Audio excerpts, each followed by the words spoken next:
Hey everybody, it's Swank Ivy. Today I'm going to talk about an uncomfortable subject, mistakes I have made. Okay, so mistakes isn't really the best word, but I've learned so much in my couple of decades of talking about asexuality that I find that I don't really like using my older videos for education anymore because I may have chose phrasing that I no longer support or presented incomplete or misleading messages because I focused my activism so heavily on my own perspective. I will say that I've experienced very few call-outs in my life, and by that I mean I didn't have to get explicitly corrected by anyone to realize a lot of the stuff that I'm going to talk about in this video. It's just that I've met so many people from so many different walks of life where their experiences are different from mine even though we share some of our identities. So I've incorporated what I've learned into my activism going forward. So for this video, I'm going to dredge up the oldest videos about asexuality that I made for YouTube more than 8 years ago now, and I will examine what I think I did wrong. I'll open with a statement about whatever mistake I made, and then I will show you the clip of what I did. I will talk about why it's misleading, and then I will show you what I should have said. So let's get into it.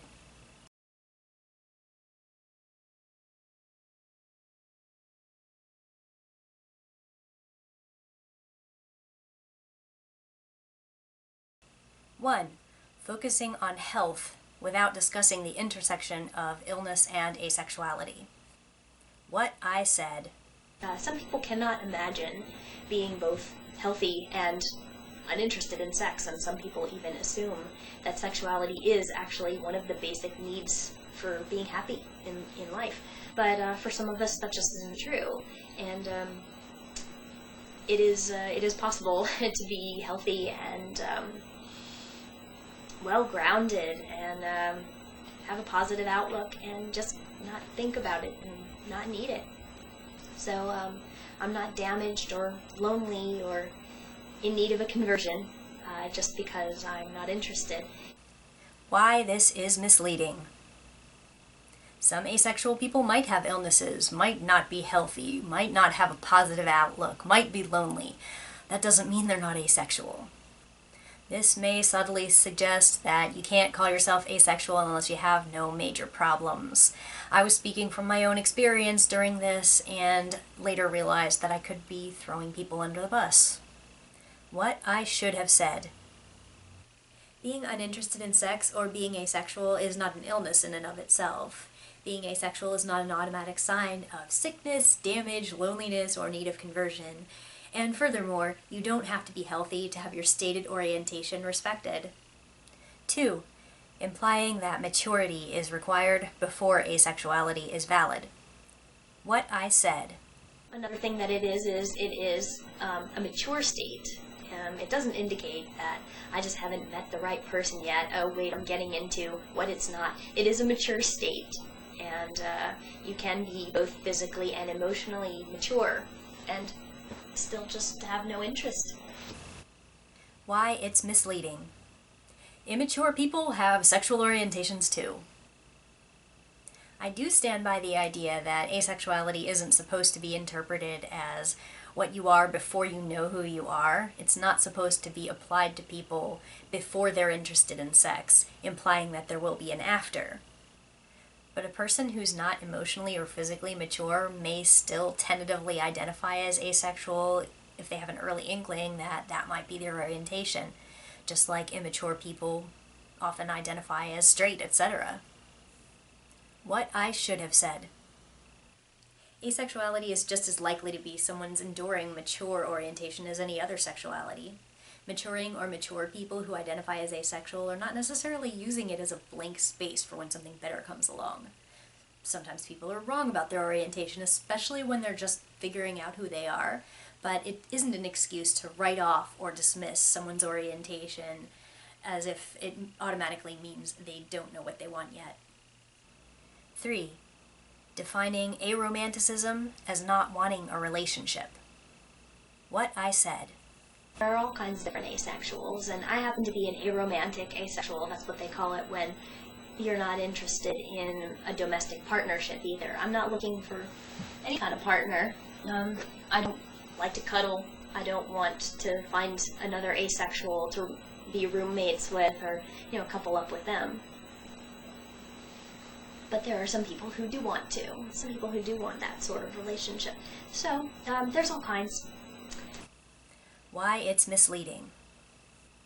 Not wanting a relationship was what aromanticism was to me, but at that time I had not yet interacted with the slice of the aromantic community that does want non-romantic partnerships or relationships. I implied here that aromantic people probably don't like cuddling or cohabiting as well.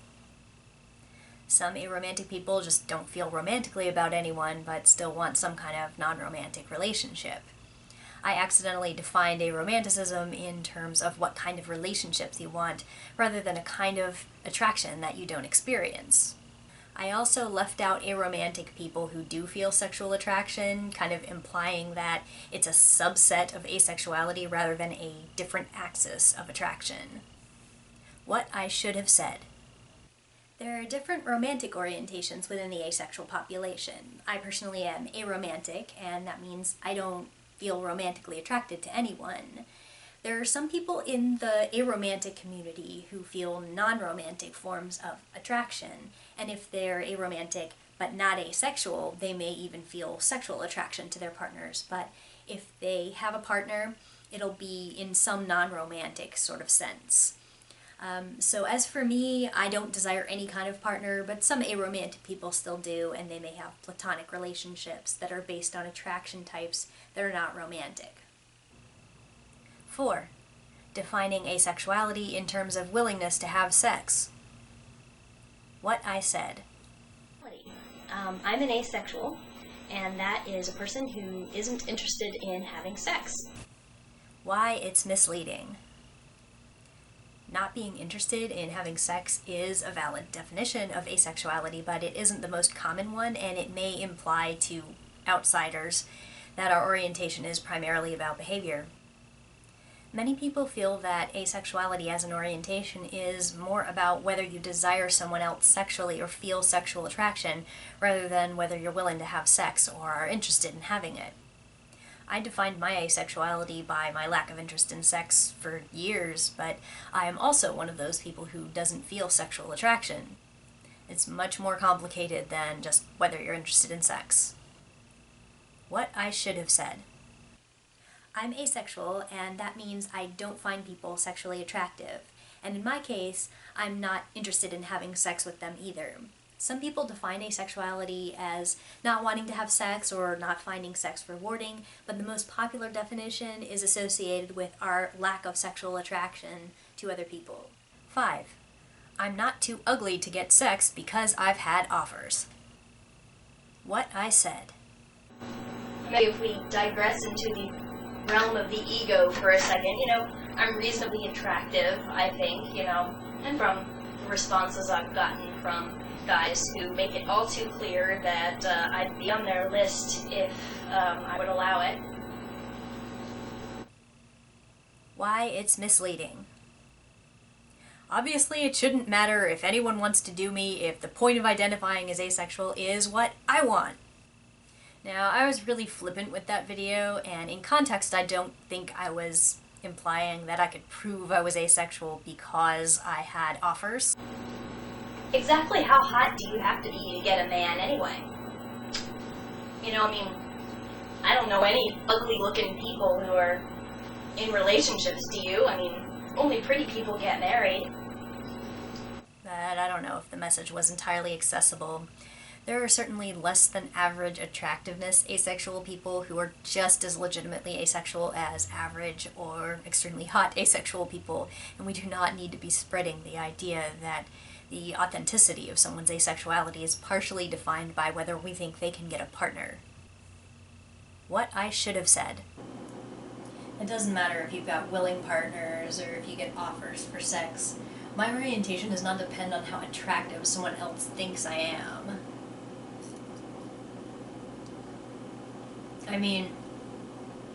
Yeah, I get offers, but they're completely irrelevant to how legitimate my orientation is. 6. Implying that low hormones is a problem or that asexual people with hormone variations are not legitimately asexual. What I said. It's legitimate to suggest that maybe I have a hormone production problem of some kind. So it's the suggestion that's probably the closest to being true. Why it's misleading. I was trying to say that maybe I do have lower hormone levels than average, and that may explain partially why I feel asexual, but that it doesn't mean I'm sick. In medical tests, I have not shown up as having any hormone variations, but people with those variations do exist, and they are not less legitimately asexual. If their orientation interacts with their physical existence, that's still asexuality. It's like you wouldn't tell a straight person that they're only straight because their hormones are making them want sex with another gender. So, what I should have said. It's true that a person's hormone levels can affect how they experience attraction. If you're one of those people who has a hormone variation and so you have low or no hormone production and you use the term asexual, that's completely fine, though most asexual people don't have a hormone variation. And a hormone deficiency isn't the only thing that explains asexuality. It is a term that we use to describe what we're feeling, not why. 7. Suggesting that having a typically developed adult body indicates that my hormones are also typical. What I said. The reasons I would say that you have a hormone problem isn't really an answer is that, well, let's see, I obviously had enough hormones to develop as a woman. Would you disagree? I think that the case is settled there. Why it's misleading. Well, my phrasing was a little weird for develop as a woman, since women develop in all kinds of different ways, and they're still women.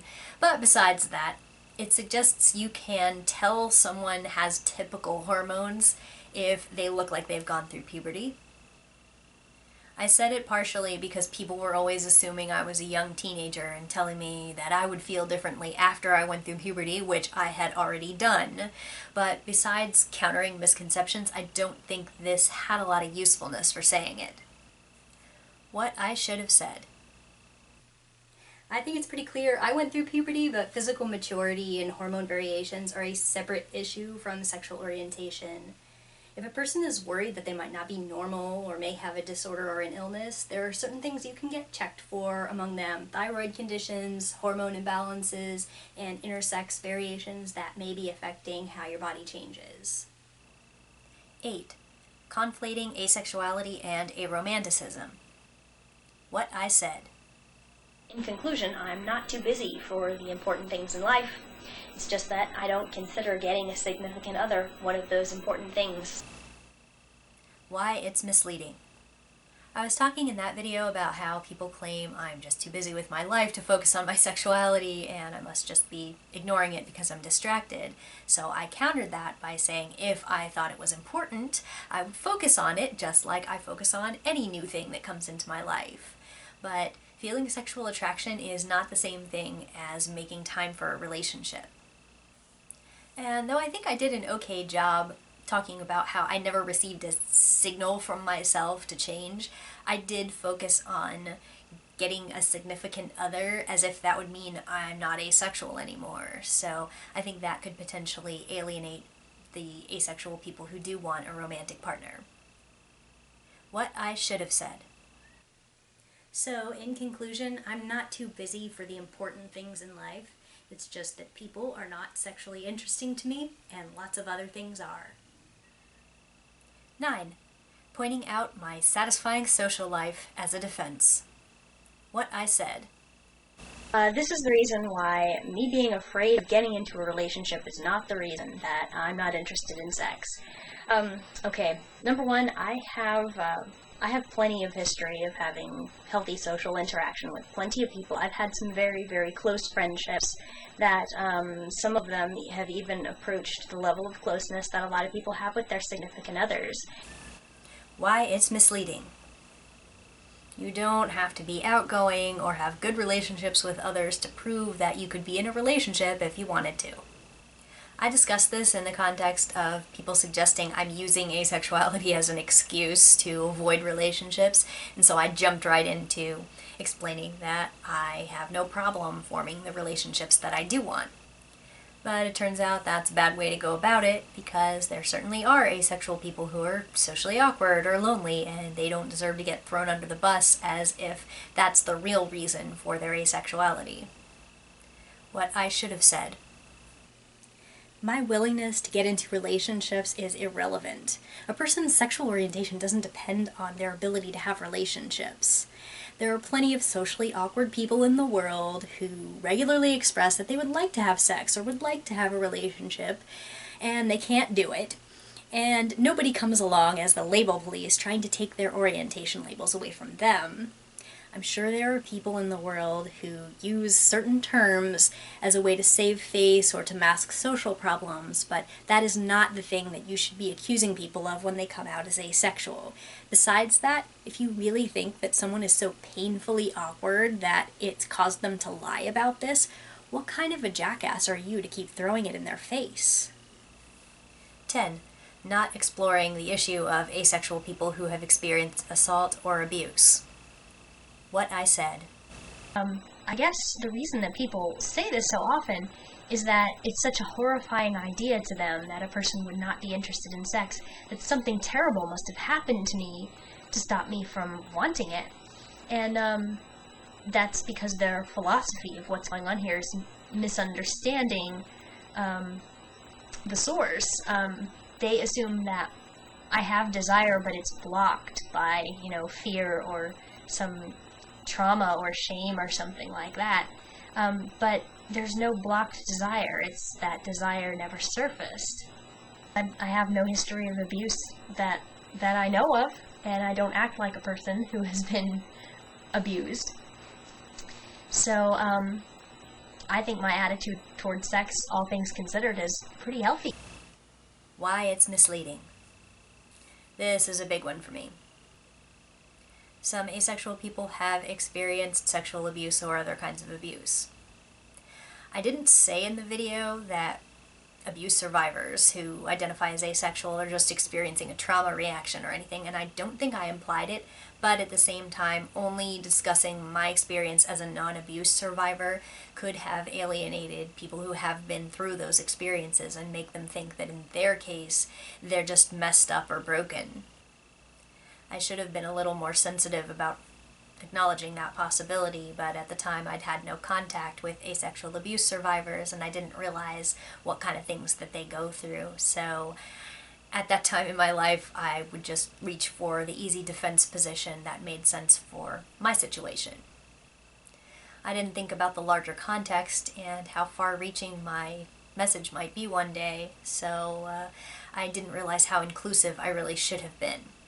And regardless of to what extent someone's negative experiences with sex or assault or abuse have affected how they think about sex now, that is not an excuse to invalidate them or assign all of their feelings to the experiences that they've had as if nothing else explains them. What I should have said. I personally have been fortunate enough to not have to deal with major assault or abuse in my life, but if someone who identifies as asexual is working through some kind of trauma or reaction to something negative that happened to them, it is not helpful to tell that person that their orientation is nothing but a defensive reaction. The statistics on how many people experience assault and abuse, and the statistics on how many people are asexual make it kind of inevitable that there will be some people in both of those categories. So, while it's true that asexuality isn't something that only makes sense as a reaction to abuse, it's also not something that becomes invalid as soon as it's being claimed by a survivor. And by the way, if you're bringing up abuse and rape and assault as a gotcha to shut someone up in a conversation, think about what you're doing, because if you're bringing that up, claiming that it was so formative for that person that it changed their sexual orientation, you should not be bringing it up without their consent in a conversation. 11. Implying that sex negativity undermines asexuality. What I said. Secondly, I don't freeze in horror or freak out when I think of sex or anything involved in it.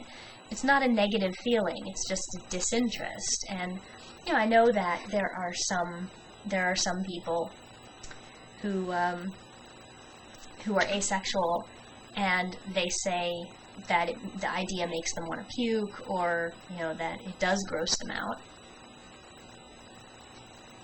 But me, I'm pretty sex positive for an asexual. I'm open to the ideas, and I think it's great when people can find a sexual relationship. It makes them very happy, but as long as they leave me out of it.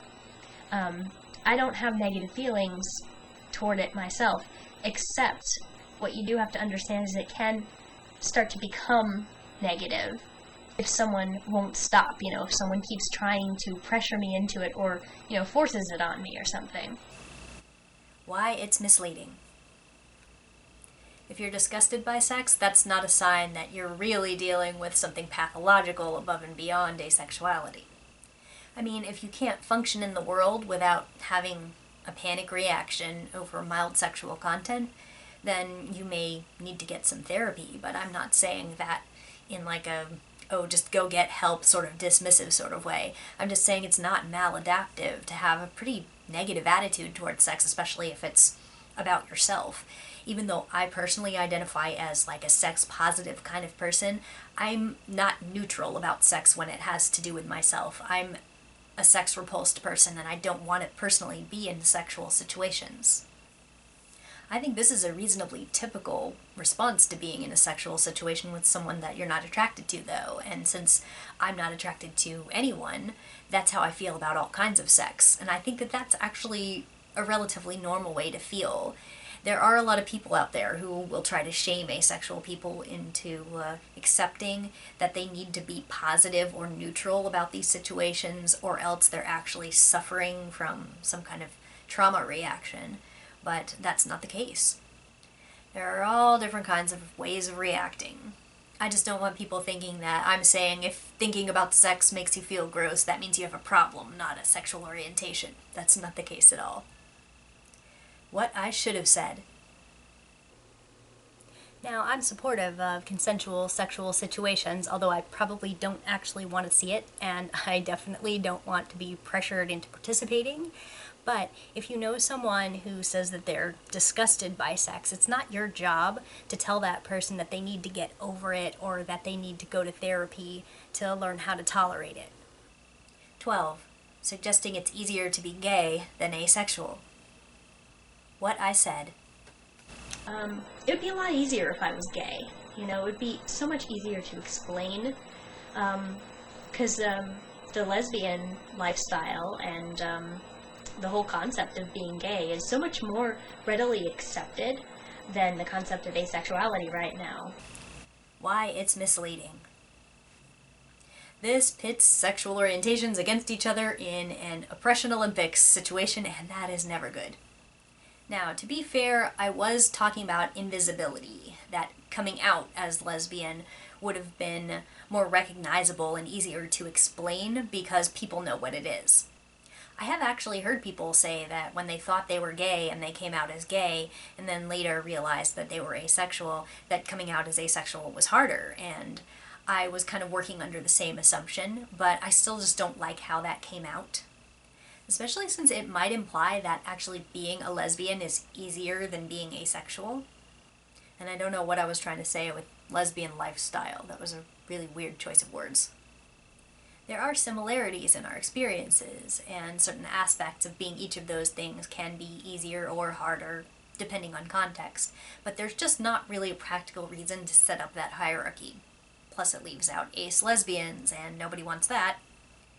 What I should have said. More people have, of course, heard of being gay versus being asexual, and we're still climbing this steep slope for visibility. So if you come out as asexual, you're probably going to get a "what the heck is that" kind of reaction, whereas if you come out as gay, people will at least have heard of what it is, and they'll have some idea of what you mean, but at the same time then you'll have to contend with whatever that person's prejudices are regarding being gay. So Ace people and gay people have a lot of coming out experiences in common, but either way, it's never easy. 13. Being vague on masturbation for asexual people. What I said. There are some asexuals that do have sexual fantasies of some kind and, probably take care of them themselves, but I guess it's up to argument whether that person is still an asexual, because that is a sexual behavior, but, it might just be that they like to touch their genitals because it is it's a physically pleasurable thing to them, so it doesn't necessarily mean that they're not asexual, but, I guess some people might say, oh, well, that person would be considered an autosexual or something like that. I really don't know. And it's not up to me to say, well, that person isn't really asexual. I'm asexualer than thou, or something like that. Why it's misleading. I actually did an okay acknowledging that terminology is up to the person, and I did say that some asexual people do masturbate, but I used really wishy-washy language and used the word probably. I can certainly say, after contact with the wider community, that lots of asexual people masturbate, and most of them don't really think of it as something sexual, except in the sense that technically your genitals are considered your sexual organs, and that's the only way they really think of it as sexual sometimes. It is not a sexual behavior that they're engaging in, and it is not sexual attraction that drives it. What I should have said. Some asexual people do masturbate. It's a behavior, and they're not necessarily fantasizing about a person or fantasizing at all. Enjoying a physical sensation isn't the same thing as finding a person attractive. If somebody decides that they want to use a certain term to describe their behavior, if that's important to them, then they may use a term like autosexual, they may use a term like enjoys self-pleasure, they may use a term like libidoist, but those are all personal choices if you want to tell someone that this is something that you do. And also those terms do not cancel out asexuality. 14. Avoiding the legitimacy of asexuality for people raised in a conservative environment. What I said. So, another one, were you programmed by your teachers or your parents or something to think that sex is evil or unholy or something? And no, I don't have any history of that. Sex was a very open topic in my family. My mom even gave me condoms when I went to prom. It was an open thing, and it was totally fine. Why it's misleading. Plenty of people who were raised in religious or otherwise conservative environments may have gotten some negative messages about sex that did affect how they think about it, but that doesn't mean that you get to tell those people that you found the real reason for their asexuality and shame them for it or invalidate them for it. Everything we learn and experience affects who we become as adults. And once we find language and communities that support who we are, nobody needs to be inquiring about that person's upbringing and blaming it for becoming something non-normative. What I should have said. While I personally was not raised in a household where I was pelted with sex-negative messages, there are people from more conservative backgrounds that identify as asexual, and their orientation is still valid. There's plenty to be said for self-led exploration of potential repression, but if a person is unhappy with their current situation or they're curious about something that they may feel like they didn't have an opportunity to explore, that is up to them. It is not up to you. 15. Leaving out some important romantic orientations when discussing romantic attraction. What I said. If you're romantically attracted to cross-sex or cross-gender partners, you're hetero-romantic. If you're romantically attracted to same-sex or same-gender partners, you're homo-romantic. If you're romantically attracted to both your same-sex or gender, and you're romantically attracted to another sex or gender, you're biromantic. If you're romantically attracted to multiple sexes or genders, but not all sexes and genders, you're polyromantic. And if you're romantically attracted to people regardless of sex or gender, you're panromantic. Keep in mind that people who are not asexual can also have these romantic orientations, and they're not necessarily tied to their sexual orientation. Why it's misleading. Well, some panromantic people prefer to use the phrase attracted to all sexes and genders rather than regardless of sex and gender, but beyond that, I left out an entire spectrum of terminology where you name what you're attracted to rather than define it in terms of whether it's the same or different from your own gender. And that makes it useful for everyone, but especially for non-binary people or people whose gender is otherwise sort of complicated or in question. What I should have said. Here are some romantic orientation terms you'll see commonly in asexual communities. And the video clip you already saw.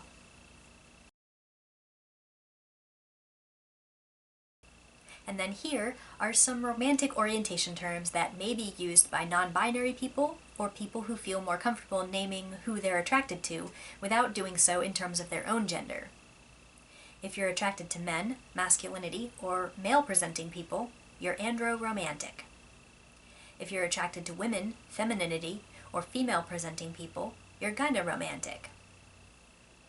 If you're attracted to androgynes, or non-binary people, androgynousness, or androgynous-presenting people, you're scolioromantic or ambiromantic.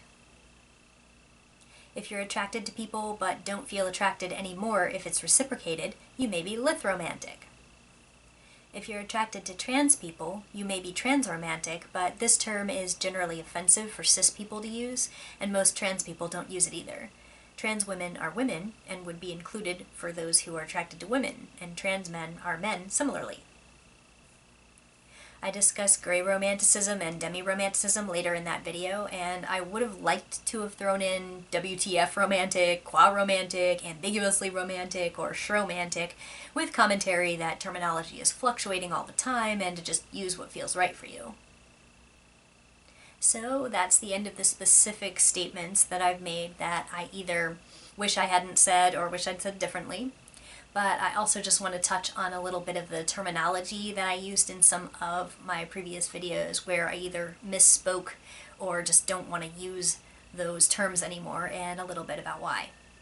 In Asexuality and Introduction, I used the word intersexed instead of intersex, which is weird because I knew that intersex was the right word, but somehow I just ended up saying the wrong thing, and I know that intersex is the proper word, just like you don't get femaled or maled, you don't get intersexed either. I also used the phrase alternative sexuality in this video and a few others, and I think that that phrase was popular in some of the circles that I moved in, but I don't like the way that it suggests that alternative sexuality is like a deviant version of a regular sexuality. I tend to describe sexuality in terms of sexuality spectra and sexuality variations and stuff like that rather than using the word alternative. And I used the word crackpot, suggesting that the news media made me look like one. And I don't tend to use words like that anymore. In Asexuality Top 10, number 10, I used the phrase stupid people. I don't call people stupid anymore. In Asexuality Top 10, number 9, I used the phrase men and women alike. I tend not to talk in binary terms like that anymore because I understand there's far more than just men and women, and I don't need to be reinforcing that binary. In Asexuality Top 10, number 8, I used the phrase normal woman to talk about myself, and normal isn't really a word I tend to use anymore. I might use typical, but normal implies that abnormal is bad, so I prefer to avoid using it. In Asexuality Top 10, number 7, I used the phrase boyfriend or girlfriend. I prefer to use gender-neutral terms like partner, or at least not imply that boyfriends or girlfriends are the only kind of partners you can get. I also used the phrase asexual person to describe non-asexual people. At the time it made sense to me that if you were not asexual, you were a sexual person. But since then, there have been a lot of people who disagree with the phrase sexual person for a variety of reasons, and I agree with and understand them, so I tend to just use non-asexual because it's the least messy. and I don't call people sexual people anymore. In Asexuality Top 10 number 6, I used the phrase apes acting dumb to refer to these guys who aggressively display their masculinity to try to get me to be attracted to them. And I would never use that phrase anymore, not only because it uses the word dumb to apply to people, which I don't like to do, but I don't like to compare people to apes. There are plenty of ways to criticize that behavior without comparing people to animals or using language like that. In Asexuality Top 10 number 5, I used the word homosexual instead of gay, and I know most people prefer the word gay now. Homosexual was a clinical term for a long time, and similarly in Asexuality Top 10 number 4, I used the noun form homosexuals, and even though I know a lot of gay people who kind of jokingly refer to themselves as homosexuals, usually when it's applied to a gay person by someone who is not gay, like me, it's really not the best term to use, and in many cases it's considered offensive, so I just call people gay unless they have otherwise requested a different term. In Asexuality Top 10 number 3, I used the phrase penises and vaginas as kind of a stand-in for referring to men and women, and it was a joke, but I don't like to make comparisons as men as being people with penises and women being people with vaginas, because not everyone of those genders has those genital configurations, and we really, even as a joke, it's best to avoid those kinds of comparisons. I used the word both when referring to men and women. I referred to both men and women, and I know that there's more than men and women, so I don't use both anymore. I say all genders. The word bisexual I used as if it's the only possibility for if you're not straight or you're not gay. I phrased it in such a way that I made it seem like bisexual was the only other thing you could be besides, of course, asexual. And in a poorly reasoned attempt to discuss not being attracted to every kind of people, I kind of referred to old people and ugly people as, potential partners that someone might not be attracted to. And the way that it came out sounded really insensitive, so I just don't like how I said it in that video, for the record. In Asexuality Top 10 number 2, again, I used the phrase sexual people, and again, I don't do that anymore. In Asexuality Top 10 number 1, I made a reference to people thinking I'm crazy, and I don't use the word crazy in that context anymore. And in Asexuality Top 10 honorable mentions, I used the phrase naughty bits in a joking way, and I don't like to imply that our genitals are naughty, so I don't use those kinds of phrases anymore. And in my asexual bingo video, I used a lot of intelligence shaming terms that I tend to avoid using these days. Stuff like idiot, or dumb, or dumbass, or simple-minded. And I said duh, and I don't say duh anymore. I've read a lot of people's arguments about why these terms can really get under someone's skin, and hey, I'm a person of words. I can find a much more accurate and less shameful way of saying that I disapprove of someone's actions rather than using these terms. I also used the phrase gay sex. I said it in jest, but I don't tend to use that phrase anymore. There are lots of people who say, even if some kind of sex is same-sex intercourse, it is not necessarily gay sex, and that may be a misnomer, so I prefer to avoid using that phrase now. Okay, so that's going to bring my video to a close, but as a finishing thought, I'd like to talk about how in the future of my activism, I would like to be more inclusive and more understanding of LGBT aces, of aces of color, of aces from economic backgrounds that are different than mine, of aces who are survivors, of aces who have illnesses or disorders or disabilities, and also aces in non-Western countries.